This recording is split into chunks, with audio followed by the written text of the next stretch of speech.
Assam rifles ex serviceman संगठन की एक महत्वपूर्ण बैठक बागनाथ फुटबॉल ग्राउंड में जिलाध्यक्ष हीरा बल्लभ चौबे की अध्यक्षता में आयोजित की गई। बैठक में पूर्व सैनिकों ने भारतीय सेना एवं अन्य केंद्रीय सशस्त्र बलों के समान वेतन, भत्ते और पेंशन सुविधाएं दिए जाने की जोरदार मांग उठाई। बैठक में वक्ताओं ने कहा कि असम राइफल्स देश की सबसे पुरानी अर्धसैनिक बलों में से एक है, लेकिन इसके बावजूद यहाँ के जवानों और पूर्व सैनिकों को कई बुनियादी सुविधाओं से वंचित रखा गया है। उन्होंने सेवा काल में मिलने वाली सुविधाओं, पेंशन, चिकित्सा और अन्य कल्याणकारी मुद्दों पर गंभीर असमानता का आरोप लगाया। इस दौरान न्यायालय के हालिया फैसले की जानकारी भी दी गई, जिसमें स्पष्ट किया गया है कि आम नायक रैंक के जवानों को भी 7वें वेतन आयोग के अनुरूप पेंशन का लाभ दिया जाना चाहिए और बताया कि इस संबंध में केंद्र सरकार को 340 दिनों की समय सीमा निर्धारित की गई है। संगठन ने चेतावनी दी कि यदि केंद्र सरकार समय रहते 6 प्रमुख मांगों पर कार्यवाही नहीं करती है तो वे सुप्रीम कोर्ट का दरवाजा खटखटाने के साथ साथ लोकतांत्रिक तरीके से आंदोलन को तेज करेंगे। बैठक के अंत में संगठन को मजबूत करने और अपने अधिकारों के लिए एकजुट होकर संघर्ष जारी रखने का संकल्प लिया गया। बैठक में कमांडेंट बलवंत सिंह, भजन लाल, नारायण सिंह, MC तिवारी, विश्वंत सिंह, त्रिलोक सिंह, बद्री सिंह बिष्ट, CR आर्य सहित कई पूर्व सैनिक उपस्थित रहे। Thank you very much. सबसे पहले मैं CCN न्यूज़ का धन्यवाद अदा करना चाहता हूं। आप लोगों ने मुझे बोलने का मौका दिया। मैं Assam rifle ex serviceman welfare association all India का मैं वाइस चेयरमैन हूं। मैं रुड़की से आया हूं यहाँ पर इस मीटिंग को अटेंड करने के लिए।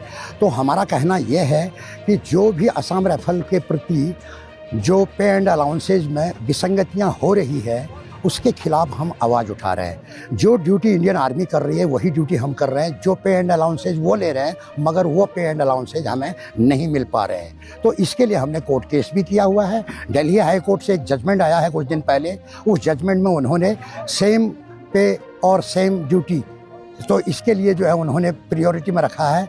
अभी पार्लियामेंट्री स्टैंडिंग कमेटी को शायद अपनी रिपोर्ट भेजेंगे, उसमें जो है क्या डिसीजन आता है। अगर डिसीजन हमारे खिलाफ आता है, हमारा पक्ष नहीं लिया जाता है, हमारा जो भी शिकायतें हैं वो अगर नहीं सुनी जाती हैं तो हम इस जजमेंट को फिर सुप्रीम कोर्ट में चैलेंज करेंगे। तो ये हमारा मकसद है। इसी को लेकर के आज हम बागेश्वर में आए हैं। बागेश्वर में कम से कम 200-250 लोगों ने हमें अटेंड किया, हमारी बातें सुनी और मैं बागेश्वर की जनता का भी बहुत बहुत धन्यवाद करना चाहता हूं।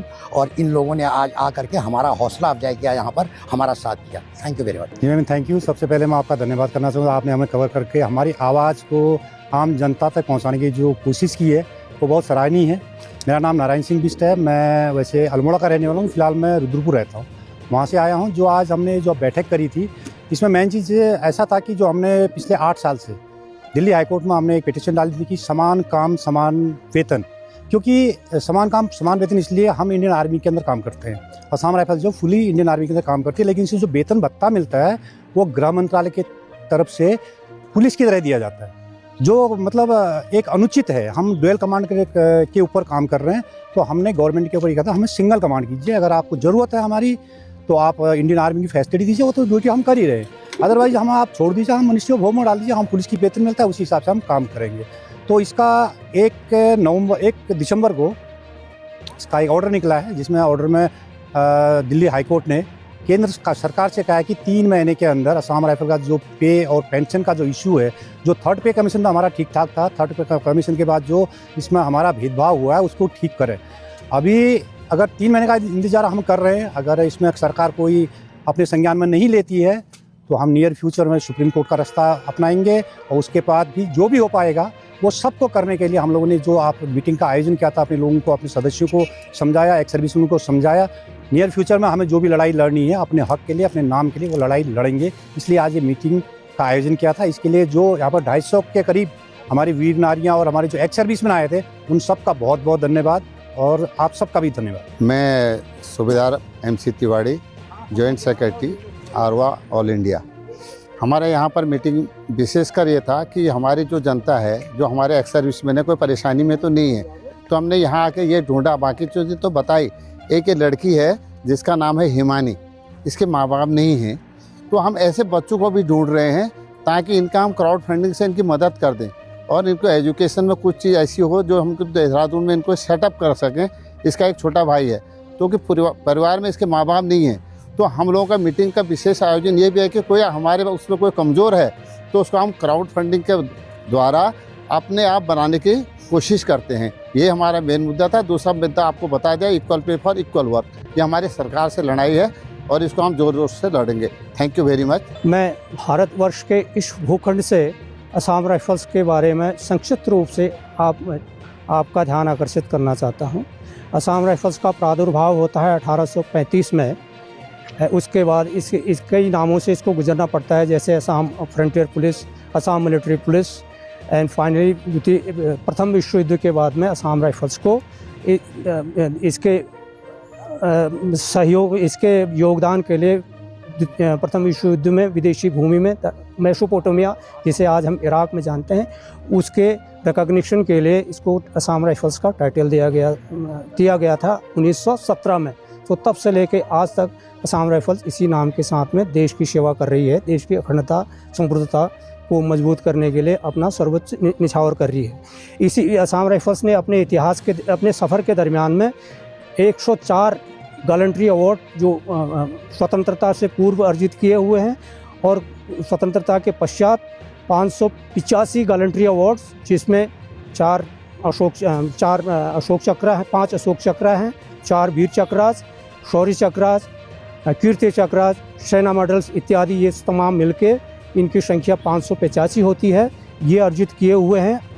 इसके अतिरिक्त 172 विशिष्ट सेवा मेडल असम राइफल्स को प्राप्त हुए हैं, इसके अनुकरणीय और एक एग्जाम्पलरी सर्विस के लिए, राष्ट्र के नाम से सर्विस के लिए। तो मैं इसलिए असम राइफल्स का इतना 62रिकॉग्निशन वेरियस वॉर फील्ड में, चाहे वो प्रथम विश्व युद्ध हो, चाहे द्वितीय विश्व युद्ध हो, चाहे 1962 का चाइना के साथ में साइनो इंडियन वॉर हो, चाहे 1971 का वॉर हो, श्रीलंका में ऑपरेट करना है LTT के बरखिलाफ, J&K में विद्रोहिता का ऑपरेशन एंड नॉर्थ ईस्ट में सिंस असम राइफल्स जब से खड़ी हुई है तब से नॉर्थ ईस्ट को असम राइफल्स अपने अथक प्रयास से, अपनी कर्तव्य निष्ठा के भाव से, अपने त्याग से हिंदुस्तान का हिस्सा बनाए हुए है। और असम राइफल्स का महत्व इसलिए भी बढ़ जाता है, अभी हमारे बांग्लादेश में जिस प्रकार की गतिविधियां और भारत विरोधी गतिविधियां चली आए हैं, वो चूँकि नॉर्थ ईस्ट ज़्यादातर असम राइफल्स की जिम्मेदारी के अंदर तहत आता है, इसलिए इन असम राइफल्स की सेवानिवृत्त लोगों की जो सदस्य हैं, उनकी जो भी जायज़ डिमांड है, जैसा सरकार को लगता है, तो हम उम्मीद रखते हैं सरकार एक सकारात्मक व्यू लेके कोर्ट के दिशा निर्देश के अनुसार पूरे बल के हक में फैसला लेगी, ताकि असम राइफल्स अपना जो मिशन है देश के नाम से, अपने आप को आने वाले दिनों में एक मीनिंगफुल वे में, और इससे भी ज़्यादा जितना आज तक हमने राष्ट्र को दिया हुआ है, राष्ट्र की सुरक्षा को कायम करने के लिए जितना हमने सेक्रीफाइस किया है, समर्पण दिया हुआ है, उससे कहीं ज़्यादा 100 गुना अधिक भावना से ओतप्रोत होकर राष्ट्र के लिए, राष्ट्रीय हित में काम कर सके, यही मेरी इच्छा, यही मैं कामना करता हूँ। जय हिंद, जय भारत।